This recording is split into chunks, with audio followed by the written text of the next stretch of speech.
Olá, e bem-vindos ao canal da Ciência Sonolenta. Fico feliz que tenha encontrado o seu caminho até aqui, porque esta noite vamos explorar alguns dos maiores mistérios de toda a física. Perguntas silenciosas que flutuam na fronteira do nosso entendimento e puxam gentilmente a trama do que pensamos saber. Neste exato momento, o céu noturno está repleto de incontáveis estrelas, galáxias e maravilhas incalculáveis. A luz delas viajou por milhões, até bilhões de anos, cruzando distâncias inimagináveis apenas para alcançá-lo, neste momento de sonolência. É humilhante quando se pensa nisso. Apesar de toda a nossa tecnologia, todas as nossas teorias e observações, ainda não sabemos do que a maior parte do universo é feita. Mapeamos as galáxias, medimos a idade do cosmos e até traçamos o sussurro do Big Bang. Mas para além de tudo isso, algo mais permanece. Algo vasto, invisível, poderoso e em grande parte desconhecido. Matéria escura, energia escura, forças e substâncias que moldam o cosmos nas maiores escalas. Curvando galáxias, acelerando a expansão e reescrevendo os limites do que a física pode explicar. Podemos ver os seus efeitos, sabemos que estão lá, mas não sabemos o que são. E é aí que começamos esta noite. Por todo o universo, as galáxias giram, enormes rodas de estrelas e gás girando pelo espaço. Mas quando os astrofísicos mediram a velocidade com que elas giram, algo não batia. As estrelas nas bordas estavam se movendo muito rapidamente. Com base apenas na gravidade da matéria visível, estrelas, planetas, gás. Essas estrelas externas deveriam ter sido lançadas no espaço profundo. Em vez disso, elas permaneceram em órbita, como se estivessem presas por alguma cola invisível. Essa cola, ao que parece, é a matéria escura. Nós a chamamos de escura não por ser sinistra, mas porque não emite, absorve ou reflete luz. É invisível aos nossos olhos, aos nossos telescópios, a toda e qualquer forma conhecida de detecção eletromagnética. E, no entanto, sabemos que ela está lá, não por vê-la, mas por ver o que ela faz. Ela puxa as galáxias, curva a luz em torno dos aglomerados e esculpe a forma do universo nas suas maiores escalas. Ela supera em massa toda a matéria normal que podemos ver por um fator de 5. Num sentido muito real, a matéria escura domina o cosmos. Nós simplesmente não sabemos o que ela é. A história começa na década de 1930 com o astrônomo suíço Fritz Zwicky. Ao estudar o aglomerado de Coma, um grupo de galáxias ligadas entre si, ele notou que as galáxias estavam se movendo tão rapidamente que deveriam ter se separado. Mas não o fizeram. Ele propôs que alguma massa invisível, que ele chamou de matéria escura, devia estar mantendo o aglomerado unido. As suas ideias foram descartadas por décadas. Mas na década de 1970, Vera Rubin e Kent Ford observaram as curvas de rotação de galáxias individuais e confirmaram o mesmo padrão estranho. As estrelas externas estavam se movendo muito rapidamente. A atração gravitacional da matéria visível por si só não podia explicá-lo. Desde então, galáxia após galáxia tem mostrado a mesma assinatura. Curvas de rotação planas, recusando-se a diminuir com a distância como a física newtoniana preveria. É como se cada galáxia estivesse embutida num vasto halo invisível. Um casulo de massa que não podemos ver, mas que devemos considerar. Mesmo quando as galáxias colidem, a matéria escura não se comporta como gás ou estrelas. Ela passa através, imperturbável, como um fantasma. O aglomerado da Bala, um par de aglomerados de galáxias em fusão, forneceu uma das provas mais impressionantes. Usando a lente gravitacional, os astrônomos mapearam onde a massa realmente estava. E não correspondia às nuvens brilhantes de matéria visível. Correspondia ao escuro. A lente gravitacional, a curvatura da luz pela massa, tornou-se uma das nossas ferramentas mais poderosas para detectar a matéria escura indiretamente. Quando a luz de uma galáxia distante passa por um aglomerado a caminho da Terra, o aglomerado atua como uma lente, distorcendo a imagem. Ao analisar essas distorções, podemos mapear a distribuição de massa em primeiro plano, mesmo que não possamos vê-la. Repetidamente, esses mapas revelam mais massa do que podemos explicar apenas com estrelas e gás. Apesar dessa esmagadora evidência indireta, a matéria escura continua a evadir a detecção direta. Podemos descrever os seus efeitos com precisão. Podemos calcular o quanto dela deve existir. Mas as próprias partículas, a substância fundamental da matéria escura, permanecem um mistério. Elas não parecem interagir com a matéria comum através de qualquer força, exceto a gravidade. E mesmo assim, apenas fracamente. Então, o que poderia ser? Ao longo das últimas décadas, os físicos propuseram uma série de partículas candidatas para explicar a matéria escura. Uma das possibilidades mais antigas e estudadas é o WIMP, a partícula maciça de interação fraca. WIMPs são partículas hipotéticas que interagem através da força nuclear fraca, mas não da força eletromagnética, o que explicaria a sua invisibilidade. A sua massa e propriedades previstas surgem naturalmente em muitas extensões do modelo padrão, incluindo a supersimetria. Por anos, os WIMPs foram o principal candidato. Laboratórios subterrâneos inteiros foram construídos para os capturar, detetores massivos blindados contra raios cósmicos e ruído de fundo, esperando por uma colisão rara. Mas nenhuma ocorreu. À medida que experimento após experimento retornava resultados nulos, a atenção voltou-se para outros candidatos.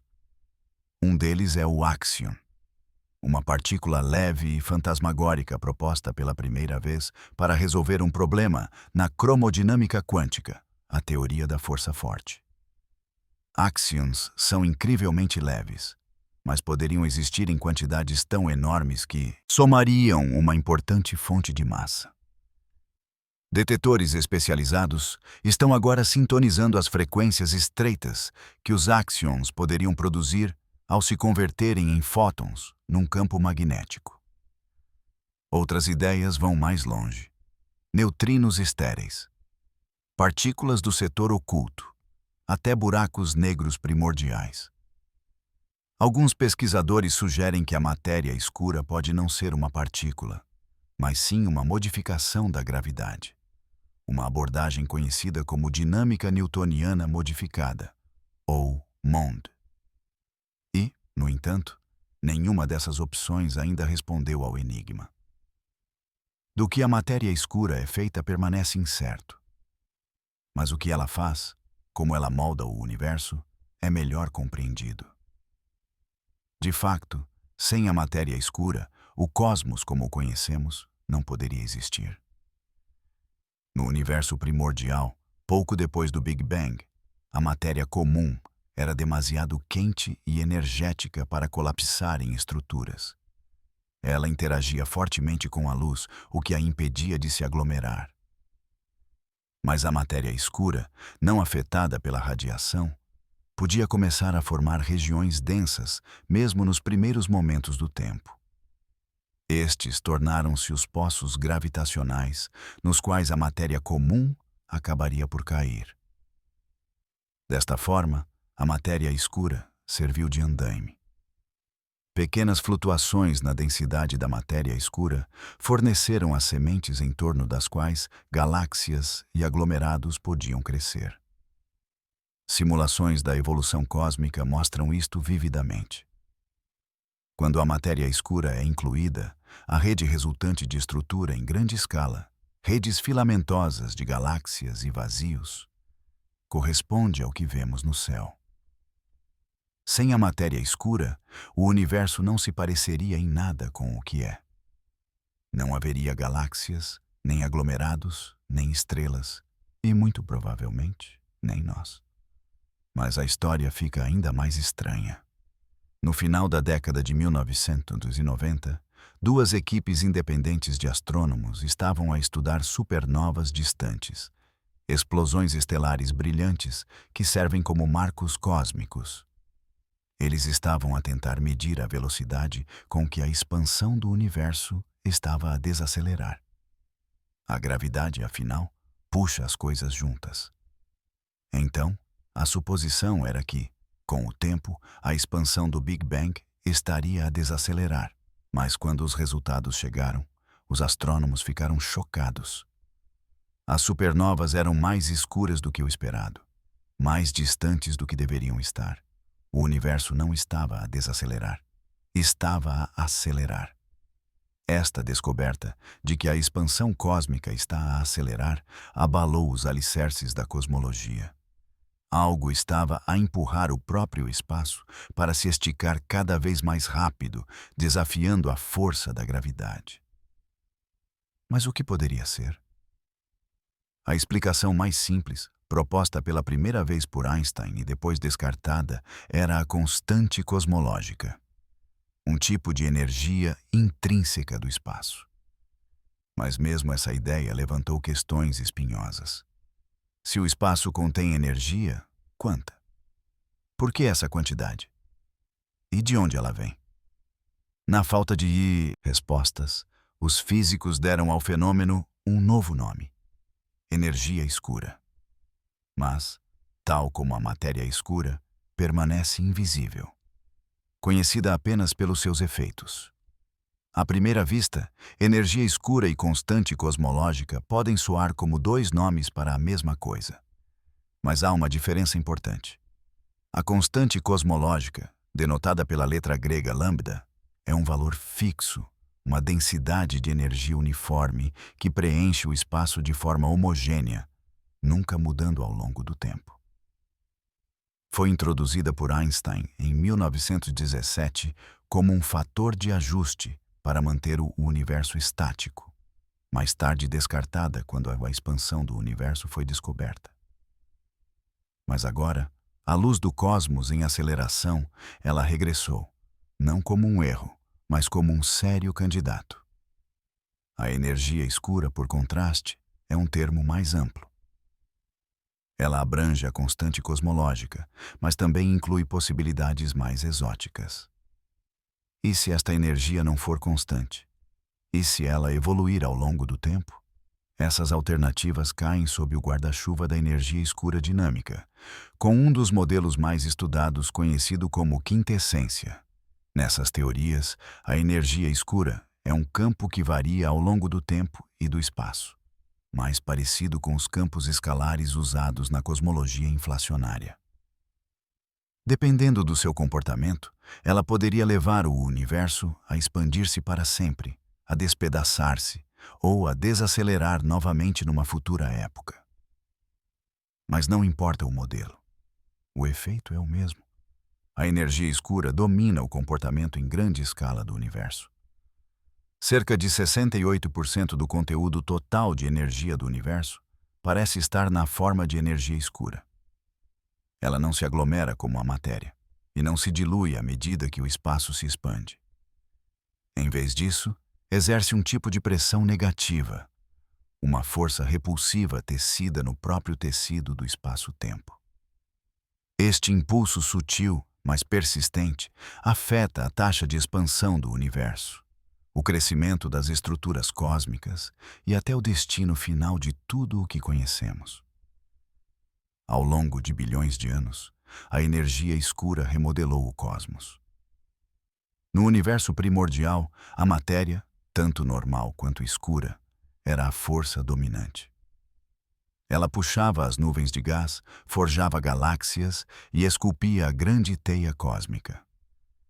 Mas à medida que o universo se expandia, a densidade da matéria diminuía, enquanto a influência da energia escura permanecia constante ou até aumentava. Num certo ponto, há cerca de 5 bilhões de anos, A energia escura suplantou a matéria como a força motriz da evolução cósmica. Desde então, as galáxias têm se afastado cada vez mais. A expansão acelerou e as estruturas do universo começaram a congelar no lugar. Essa aceleração significa que galáxias distantes estão agora a afastar-se de nós, a velocidades cada vez maiores. Eventualmente, regiões do espaço, além de uma certa distância, afastar-se-ão mais rapidamente do que a luz pode preencher a lacuna. Essas galáxias desvanecerão da vista, tornando-se para sempre inalcançáveis. O isolamento cósmico aprofundar-se-á. Em trilhões de anos, o céu noturno poderá escurecer novamente. Não porque as estrelas se apagaram, mas porque o universo se expandiu tanto que a luz já não pode cruzar o vazio. O futuro pode reservar não apenas silêncio, mas solidão em escala cósmica. E, no entanto, este é apenas um destino possível, baseado no que pensamos que a energia escura possa ser. A verdade é que ainda não sabemos. É ela realmente constante? Está a mudar? É sequer real ou um sinal de que a nossa compreensão da gravidade precisa de revisão? A principal explicação teórica, a energia do vácuo do espaço vazio, revela-se profundamente problemática. A teoria quântica de campos diz-nos que mesmo um vácuo perfeito não é verdadeiramente vazio. Em vez disso, ele ferve com pares temporários de partícula-antipartícula a surgir e desaparecer da existência. Essas flutuações quânticas dão origem a uma densidade de energia não nula. Em teoria, esta energia do vácuo deveria comportar-se exatamente como a constante cosmológica. Mas quando os físicos tentam calcular quanta energia este vácuo deveria conter, os números enlouquecem. O resultado está errado por um fator espantoso. Algures entre 10, 60 e 10 120 vezes maior do que o que realmente observamos. Essa discrepância é frequentemente chamada de a pior previsão teórica da física. Buracos negros estão entre os objetos mais misteriosos e extremos do universo. Eles começam como uma consequência da gravidade levada ao seu limite absoluto. Quando uma estrela massiva esgota o seu combustível nuclear, nada resta para resistir à atração interna do seu próprio peso. Se o colapso for completo, o núcleo comprime-se para além de todos os estados de matéria conhecidos, formando uma singularidade, um ponto de densidade infinita onde o próprio espaço-tempo se desintegra. Em torno desta singularidade, forma-se o horizonte de eventos, um limite do qual nada, nem mesmo a luz, pode escapar. Não é uma superfície, mas um limiar. Atravesse-o e o retorno torna-se impossível. No coração de um buraco negro, as nossas leis da física vacilam. A relatividade geral, que descreve a gravidade e a curvatura do espaço-tempo, prevê a formação da singularidade. Mas também sinaliza a sua própria falha ali. Densidade infinita, curvatura infinita. Estes são sinais de que uma teoria mais fundamental é necessária. A mecânica quântica, que governa o comportamento das partículas nas menores escalas, não tem resposta para o que acontece no centro de um buraco negro. O horizonte de eventos protege esse mistério da vista, trancando-o por trás de um véu que nenhum sinal pode perfurar. Sabemos que o buraco negro existe, mas não o que jaz lá dentro. Por décadas, pensou-se que os buracos negros eram simples, definidos inteiramente pela sua massa, carga e rotação. Eles podiam engolir estrelas, gás, mas até a própria luz. Mas não davam nada em troca. Apenas uma escura pegada gravitacional. Então, na década de 1970, Stephen Hawking mudou tudo. Combinando ideias da teoria quântica de campos e da relatividade geral, ele mostrou que os buracos negros não são completamente negros. Em vez disso, eles emitem um brilho fraco de partículas, agora conhecido como radiação Hawking. Esta radiação surge de flutuações quânticas perto do horizonte de eventos, onde pares de partículas virtuais surgem na existência. Uma cai, a outra escapa. De longe, parece que o buraco negro está lentamente a evaporar. Esta foi uma visão revolucionária, mas levou a um problema profundo. À medida que o buraco negro emite radiação Hawking, ele perde massa. Com o tempo, se nenhuma nova matéria cair, ele encolhe. Eventualmente, ele pode evaporar completamente, desaparecendo num último estouro de radiação. Mas aqui está o paradoxo. O que acontece com a informação sobre tudo o que o buraco negro uma vez consumiu? Na mecânica quântica, a informação nunca é verdadeiramente perdida. A evolução de um sistema fechado é reversível. Mas na visão de Hawking, a radiação é completamente térmica. Não carrega nenhuma impressão do conteúdo interno do buraco negro. Se o buraco negro desaparecer e a informação não estiver codificada na radiação, então ela está perdida para sempre. Isso viola um dos princípios centrais da teoria quântica. Isso desencadeou o que se tornou um dos enigmas mais profundos da física teórica: o paradoxo da informação do buraco negro. Um dos desenvolvimentos mais surpreendentes na física dos buracos negros foi a percepção de que os buracos negros têm entropia. Na física clássica, a entropia é uma medida da desordem, ou mais precisamente, do número de configurações microscópicas que correspondem a um dado estado macroscópico. Um buraco negro parecia demasiado simples, definido apenas pela massa, rotação e carga. Faltava-lhe os graus de liberdade internos, que dão origem à entropia. E, no entanto, o trabalho de Hawking, juntamente com o de Jacob Bekenstein, revelou que os buracos negros devem ter uma entropia proporcional à área da superfície do seu horizonte de eventos, não ao seu volume. Esta foi uma mudança profunda. Sugeriu que o conteúdo de informação num buraco negro escala com o seu limite, não o que está dentro, mas o que jaz na sua borda. A entropia de um buraco negro é imensa, muito maior do que a da matéria comum da mesma massa.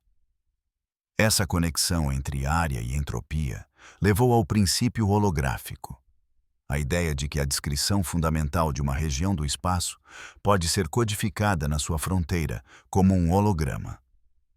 Apesar do seu mistério, os buracos negros tornaram-se ferramentas inestimáveis para os físicos.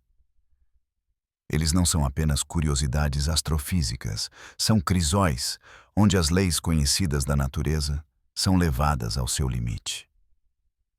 Na gravidade intensa perto do horizonte de eventos de um buraco negro, o tempo desacelera. O espaço estica-se. Estas são as condições mais extremas que o universo naturalmente proporciona, condições que não podem ser replicadas em nenhum laboratório na Terra. Podemos observar o comportamento da matéria e da luz perto do horizonte de eventos. Podemos medir as órbitas de estrelas em torno de buracos negros supermassivos, como foi feito no centro da Via Láctea, onde Sagitário antes ancora a nossa galáxia. Podemos estudar os discos de acreção de gás quente que giram em torno de buracos negros, emitindo raios X e radiação de alta energia. E agora, com a astronomia de ondas gravitacionais, podemos detectar as ondulações no espaço-tempo causadas por buracos negros em colisão. Sinais que transportam informação diretamente dos eventos mais violentos do universo. No coração da física moderna reside uma profunda tensão. A mecânica quântica e a relatividade geral são dois pilares do entendimento científico. Cada uma foi testada repetidamente, e cada uma provou ser notavelmente bem-sucedida no seu próprio domínio. A teoria quântica governa o mundo minúsculo das partículas e campos, onde a incerteza e a probabilidade reinam. A relatividade geral descreve a vasta arquitetura do espaço, tempo e gravidade, onde a matéria diz ao espaço-tempo como curvar, e a curvatura diz à matéria como se mover. Mas quando as duas teorias se encontram em condições extremas como buracos negros ou os primeiros momentos do universo, elas colidem. As regras de uma quebram a estrutura da outra. Elas não podem estar ambas inteiramente corretas. Este é o problema da gravidade quântica. Encontrar uma teoria que una estas duas descrições num todo coerente. Não uma colcha de retalhos, não uma trégua, mas uma única estrutura autoconsistente que revele como o espaço-tempo se comporta nas menores escalas possíveis.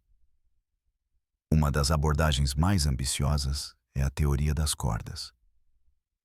Neste quadro, os blocos de construção fundamentais da realidade não são partículas pontuais, mas sim pequenas cordas vibrantes.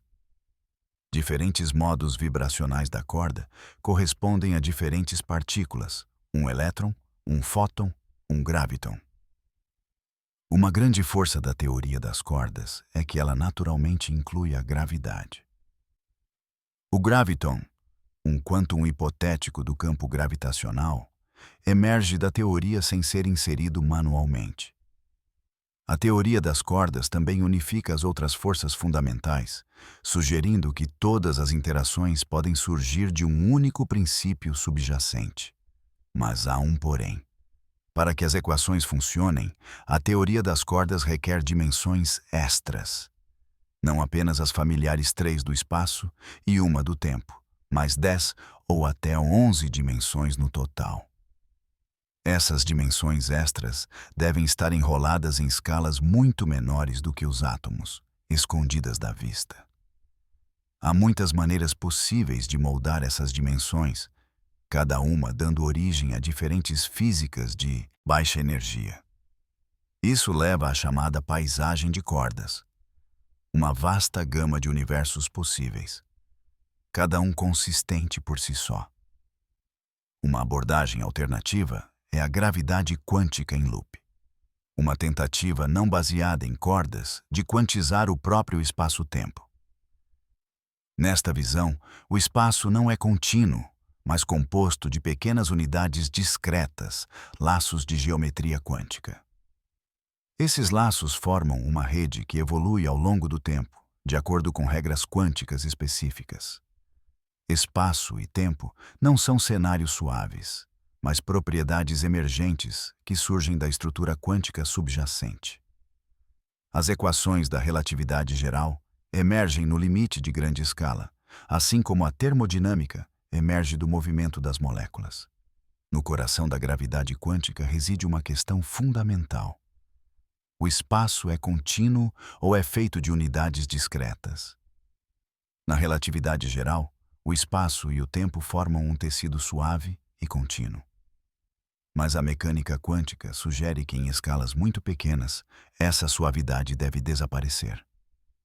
O comprimento de Planck, cerca de 1,35 metros, é considerado a menor unidade significativa de distância.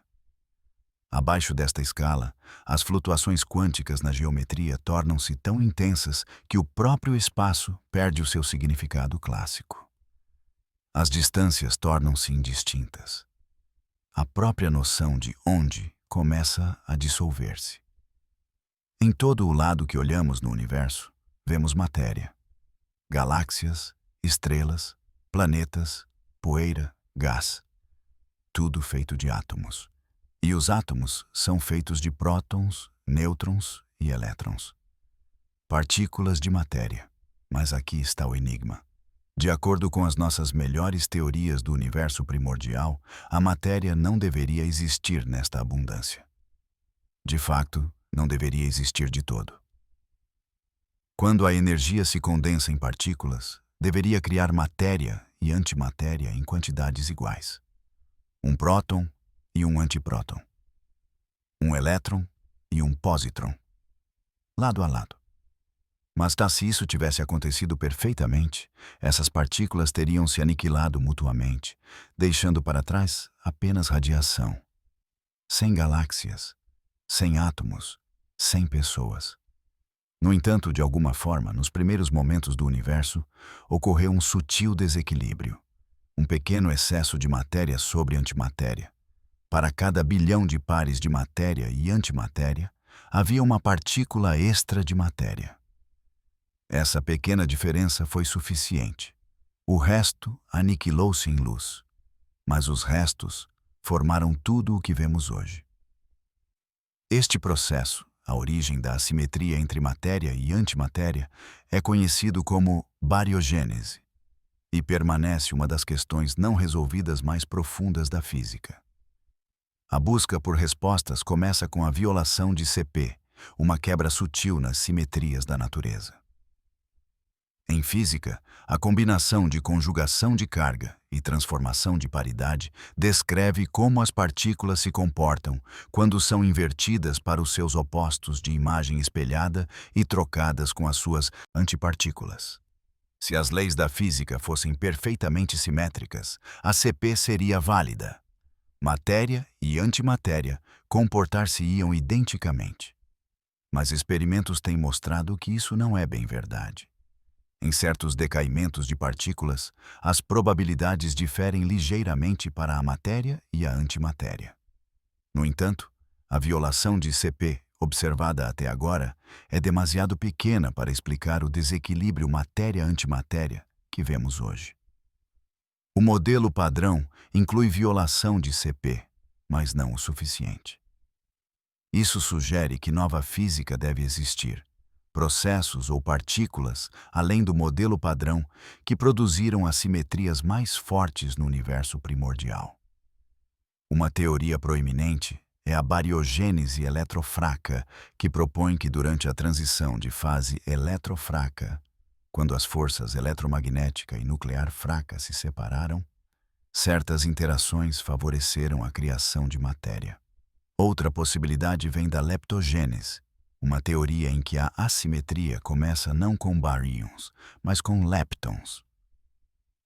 Neste cenário, neutrinos pesados de mão direita decaem de uma forma que viola a simetria CP, criando mais leptons do que antileptons.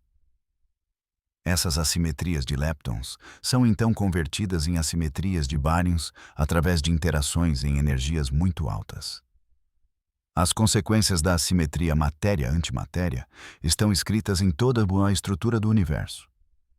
Porque um pequeno excesso de matéria sobreviveu à aniquilação primordial, o cosmos ficou com material suficiente para formar hidrogênio e hélio durante a nucleossíntese do Big Bang.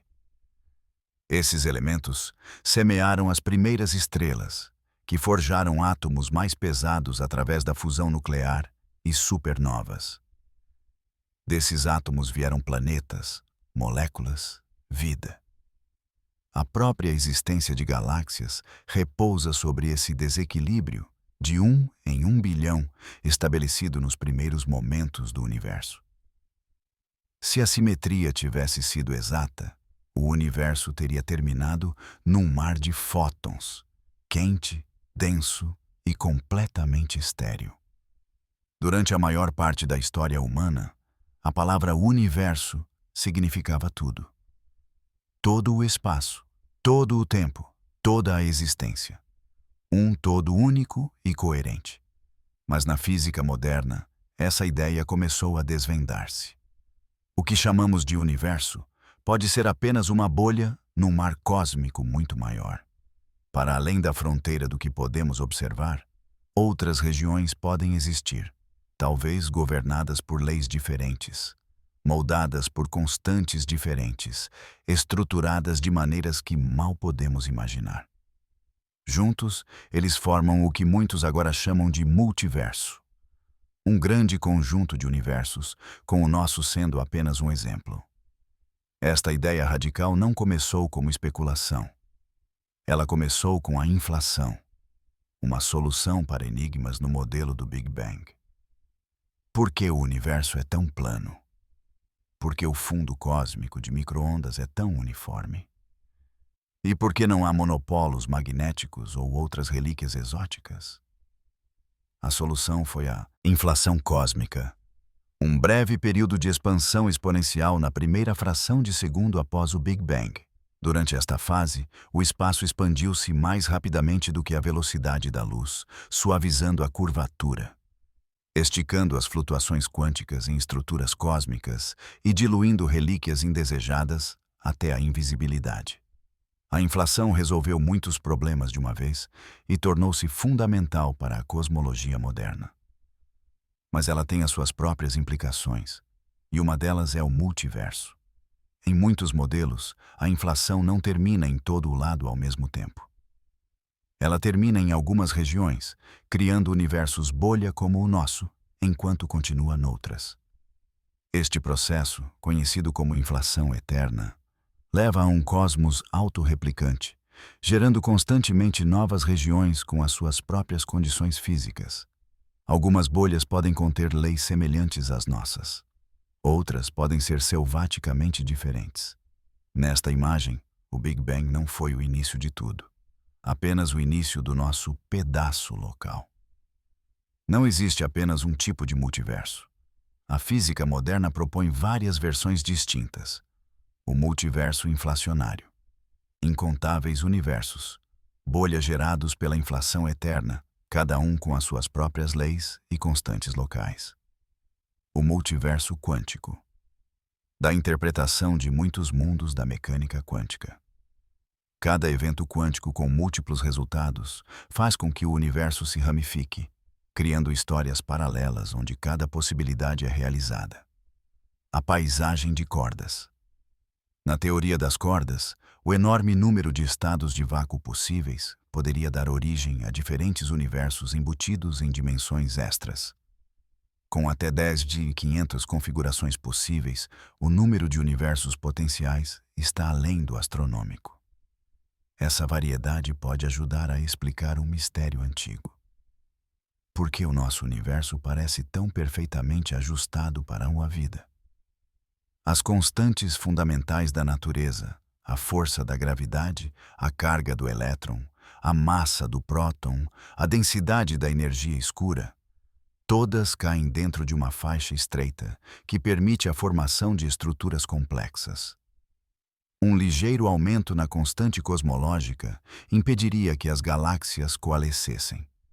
Uma força nuclear forte, mais potente, poderia ligar os prótons tão firmemente que a fusão nas estrelas nunca se acenderia. Uma interação eletromagnética mais fraca poderia impedir a formação de átomos.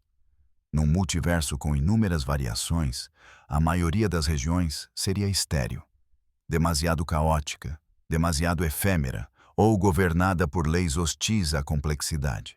Mas em alguns pedaços, as constantes caem na faixa estreita que permite átomos, química, estrelas e observadores.